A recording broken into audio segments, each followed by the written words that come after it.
आज हम लोग भारतीय प्रेस के विकास के बारे में जानेंगे। तो स्वतंत्रता आंदोलन के दौरान प्रेस ने महत्वपूर्ण भूमिका निभाई थी। जो स्वतंत्रता आंदोलन था उसके दौरान प्रेस ने महत्वपूर्ण भूमिका निभाई। इसमें न केवल ब्रिटिश राज की आलोचना के लिए एक साधन के रूप में कार्य किया, ये ब्रिटिश राज की आलोचना के लिए बताने के लिए एक साधन के रूप में काम किया, बल्कि जनता को एकजुट करने में भी मदद की। और ये जो प्रेस वाला था ऐसा नहीं बल्कि जनता को भी एक जगह पे करने में मदद किया। इसने राष्ट्रवादी भावना को देश के प्रत्येक कोने तक प्रसारित करने में महत्वपूर्ण भूमिका निभाई।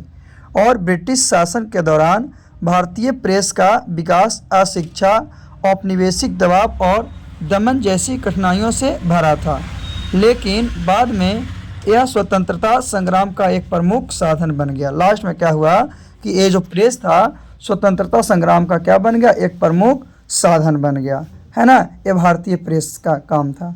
तो भारत में पहली प्रिंटिंग प्रेस 1556 ईस्वी में पुर्तगालियों के द्वारा गोवा में स्थापित गई थी। जो भारत में सबसे पहला प्रिंटिंग प्रेस था वो 1556 में पुर्तगालियों द्वारा गोवा में स्थापित की गई थी। और प्रथम समाचार पत्र, तो भारत में प्रथम यानी पहला समाचार पत्र ईस्ट इंडिया कंपनी के असंतुष्ट सेवक विलियम बोल्ट्स ने 1766 ईस्वी में निकालने का प्रयास किया था। यानी पहला समाचार पत्र है ना, विलियम बोल्ट्स 1766 ईस्वी में, लेकिन इस कार्य में वो असफल रहा। तो भारत में प्रथम समाचार पत्र की स्थापना 1780 ईस्वी में जेम्स ऑगस्टन हिक्की ने कलकत्ता जनरल एक्टवाइटर द बंगाल ऑफ गजट के नाम से की थी। इसमें भारतीय प्रेस का जनक माना था, इन्हीं को भारतीय प्रेस का जनक माना जाता है। 1782 ईस्वी में बारिंग हेस्टिन ने प्रेस को जबरदस्त करके पत्र के प्रकाशन पर प्रतिबंध लगा दिया। और 82 में फिर से पुनः क्या किया, इस पे प्रतिबंध लगा दिया, रोक लगा दिया भारतीय प्रेस पे। आगे क्या है, इसी दौरान कुछ अन्य अंग्रेजी अखबारों का भी प्रकाशन हुआ। और इसी के दौरान कुछ अन्य अंग्रेजी प्रकाशन हुआ। 1784 ईस्वी में कलकत्ता गजट का, 1785 ईस्वी में बंगाल जनरल का, 85 में फिर है मद्रास कुरियर का, फिर 1785 में the oriental magazine of Kolkata का, the oriental magazine of Kolkata का। तो पहला भारतीय द्वारा अंग्रेजी समाचार पत्र 1861 ईस्वी में कलकत्ता में गंगाधर भट्टाचार्य द्वारा बंगाल गजट से निकाला गया था। यह एक समाचारिक पत्र था, कैसा साप्ताहिक पत्र था। तो साप्ताहिक यानी एक सप्ताह के बाद। तो भारतीय भाषा में प्रथम समाचार पत्र 1818 ईस्वी में दिग्दर्शन मासिक पत्र के द्वारा बंगाली भाषा में शुरू किया गया था। और ये जो था मार्शमैन के द्वारा शुरू किया गया था। किसके द्वारा? मार्शमैन के द्वारा शुरू किया गया था। चलिए आगे देखते हैं। तो आगे क्या है कि भारत का प्रथम अखबार द बंगाल गजट था 1780 में। और भारतीय द्वारा प्रथम अखबार जो दिया गया था वो बंगाल गजट था, कितना में, 1816 में। फिर भारतीय भाषा में, जो भारत का भाषा था उसमें प्रथम अखबार दिग्दर्शन 1818 ईस्वी में। फारसी भाषा में जो प्रथम अखबार था वो मिरात उल अखबार 1822 ईस्वी में बताया था, विकास किया था। फिर उर्दू भाषा में प्रथम अखबार था जाम ए जहानुम्मा 1822 ईस्वी में इसका प्रकाशन किया गया था। फिर हिंदी का प्रथम समाचार पत्र जो हिंदी था, हिंदी का प्रथम समाचार पत्र क्या है, उदंत मार्तंड 1826 ईस्वी में किया था। कितना? 1826 ईस्वी में किया था। तो आगे राजा राममोहन के द्वारा, तो राजा राममोहन को भारतीय पत्रकारिता का अग्रदूत कहा जाता है ना। ये संवाद कौमुदी बंगाली भाषा में 1821 ईस्वी में प्रकाशित किए थे। और 1822 ईस्वी में फारसी भाषा में मिरात उल अखबार को क्या किया गया था, प्रकाशित किया गया था, है ना। तो उर्दू भाषा का पहला समाचार पत्र जाम ए नहानुम्मा था, जैसे पहले बताया गया, जिसकी स्थापना हरिहर दत्ता ने 1822 ईस्वी में कोलकाता में की थी, है ना। और हिंदी का प्रथम समाचार पत्र उदंड मार्तंड का शाब्दिक अर्थ था समाचार सूर्य, साप्ताहिक पत्र के रूप में शुरू होता था, एक सप्ताह में वो शुरू होता था, है ना। जुगल किशोर ने सन 1826 ईस्वी में, कितना, सन 1826 ईस्वी में उदंत मार्तंड नामक एक हिंदी साप्ताहिक पत्र निकालने का आयोजन किया। यानी एक सप्ताह में वो पत्र निकालने का क्या किया, आयोजन किया। तो पूछेगा कि क्या संवाद कौमुदी कौन सी भाषा में? बंगाली भाषा में 1821 ईस्वी में। और राजा राम राय को क्या कहा जाता है, तो भारतीय पत्रकारिता का अग्रदूत के नाम से जाना जाता है। किसको?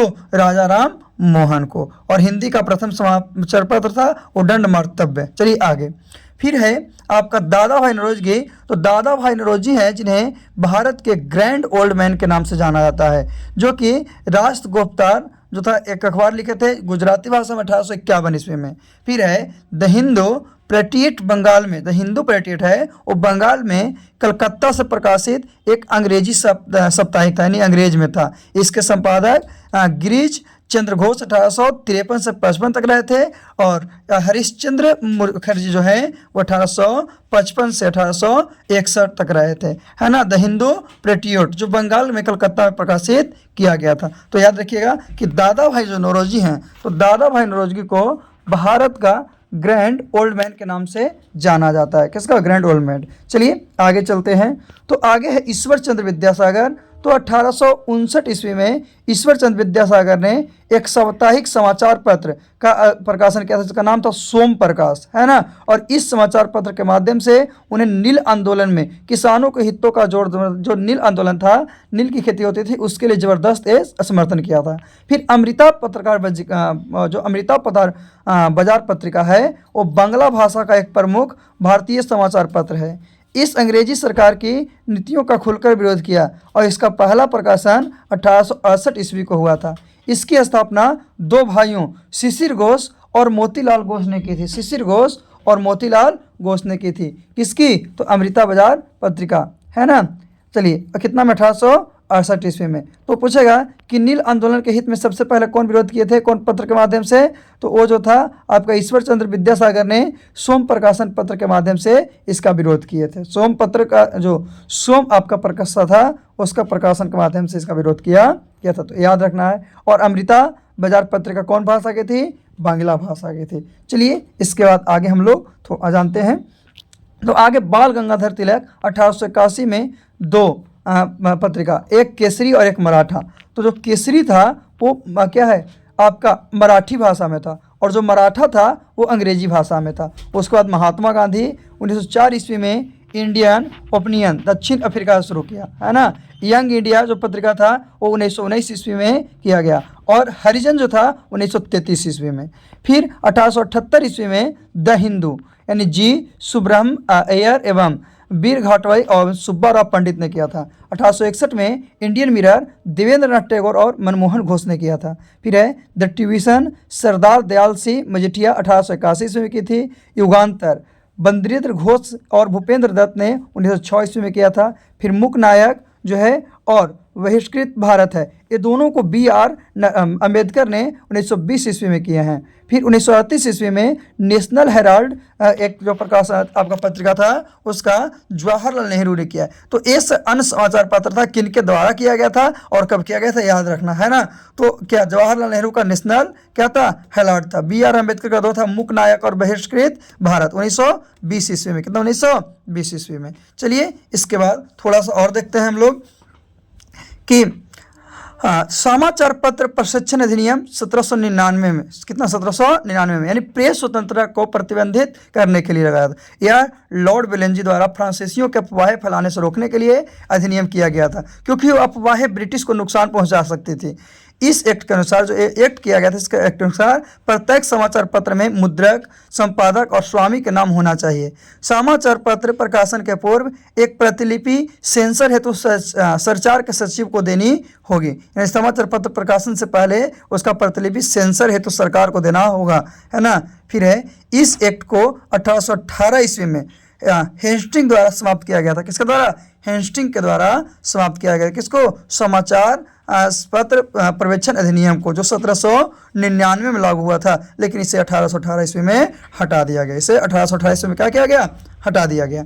उसके बाद है आपका कि इसे जॉन एडम्स अनुज्ञप्ति अधिनियम 1823 ईस्वी में हुआ था ना, इसे जॉन एडम्स के द्वारा अधिनियमित किया गया था, और बिना लाइसेंस के अखबार शुरू करना दंडनीय अपराध माना गया इस नियम के अनुकूल, है ना। प्रत्येक प्रकाशन को सरकार से लाइसेंस लेना अनिवार्य था। जितने भी सरकार प्रकाशन थे वह सभी को सरकार से लाइसेंस लेना अनिवार्य था, और नियमों का उल्लंघन करने पर उसे जुर्माना के रूप में 400 रुपया और सरकार द्वारा प्रेस को बंद कर दिया जाता था। तो सरकार को लाइसेंस रद्द करने का भी अधिकार था। अगर आप उल्टा पुल्टा खबर छापते हैं तो सरकार आपको लाइसेंस को भी रद्द कर देगा।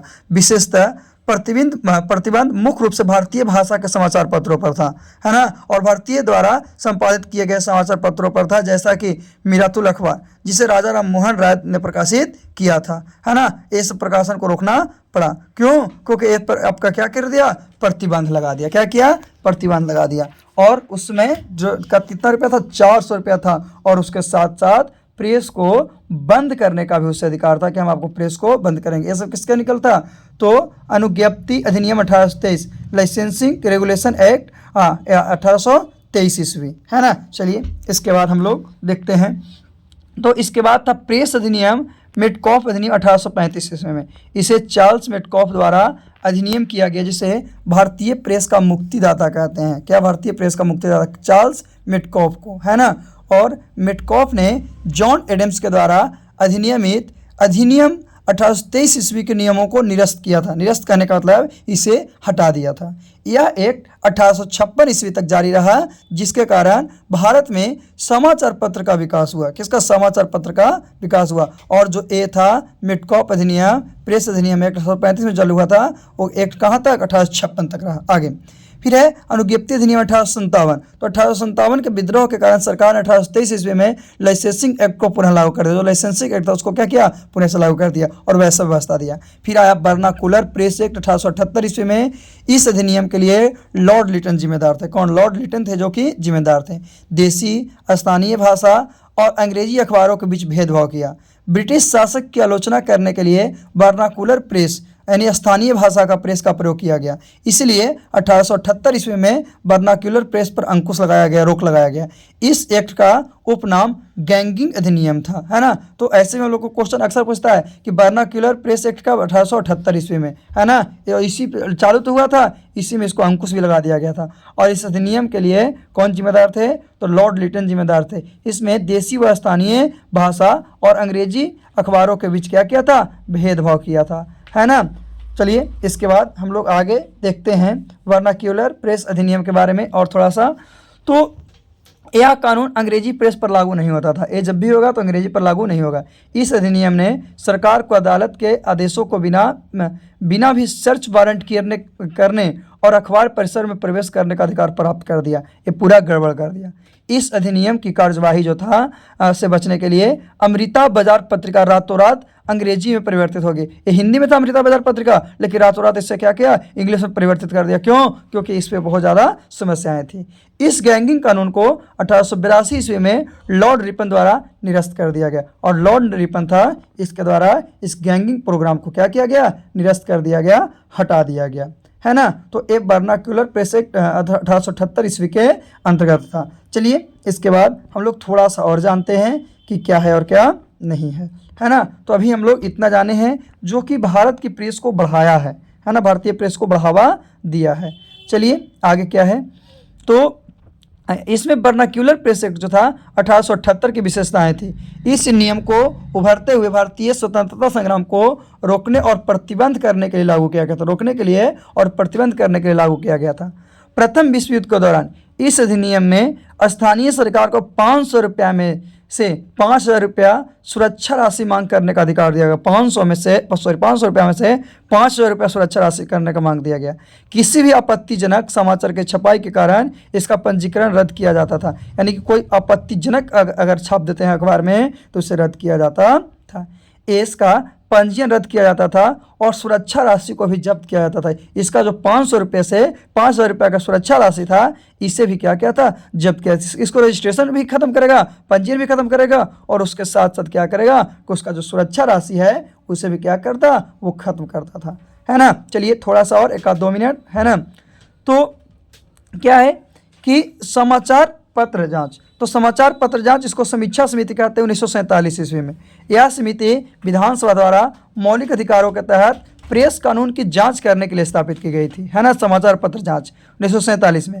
इस नीति ने भारतीय आपातकालीन शक्तियां अधिनियम 1931 को निरस्त करने और अन्य अधिनियम में संशोधित की सिफारिश की थी। जो नियम है उसे क्या किया जाए? हटाया जाए। तो ये था समाचार जांच पत्रिका और समीक्षा समिति। चलिए आज के लिए इतना ही काफ़ी, फिर से हम लोग अगले वीडियो में मिलते हैं।